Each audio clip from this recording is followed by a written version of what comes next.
పర్లేదు, ఏం పర్లేదు. ఎన్నెన్నో అనుకుంటాం, అన్ని జరుగుతాయి. ఏం లేట చూస్తున్నావు? సోగ్మాం కొడుకుని చూసావు కదా, వాడు బడరా బండి మీద నుంచి ఈడ్చుకొని బర్రా. పల్ల పల్ల పల్ల ఎముకలు అయితే పట పట ఇరిగిపోయారా. నేను ఆడుంటే మళ్ళీ చేయాల. ఉదే ఊరిపిండిగా ఏమో బా సోకాతను కొడుకు యాక్సిడెంట్ అయిందంట.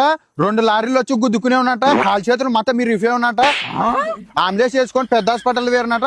బతికేది కూడా నమ్మకం లేదంట. లే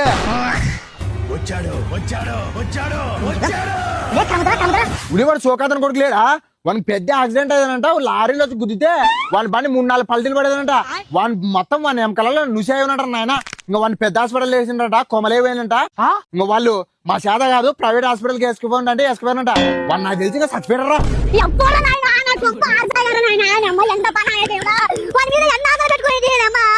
వాయబ్బా ఏం అంత ప్రేమాల నీకు వాని మీద?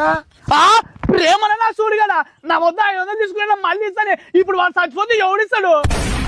ఎంత బాగా తప్పి నా కొడుకు నాకు వచ్చి వాని మీద ప్రేమతో ఏడుస్తున్నావు అనుకుంటే. నాకు అవల్ల తెలవరా. వాడిని పీడిగా లేపుగా నా 500 వసూలు చేసుకుంటాలే. ఎవరి పీనికెళ్ళే నువ్వు ఇంకా సావలేదా? ఏం మాట్లాడుతున్నావు అవలో కొడక? నేను చచ్చినాను ఎవరే నీకు చెప్పింది? ఎందుకు పుడతారో కూడా నా చెయ్యికి చిన్న గీత పడితేనే మీరు ఊర్లో ఇంత బుకాంతాలు లేపారా. ఒకవేళ నన్ను నిజంగా చచ్చిపోయింటే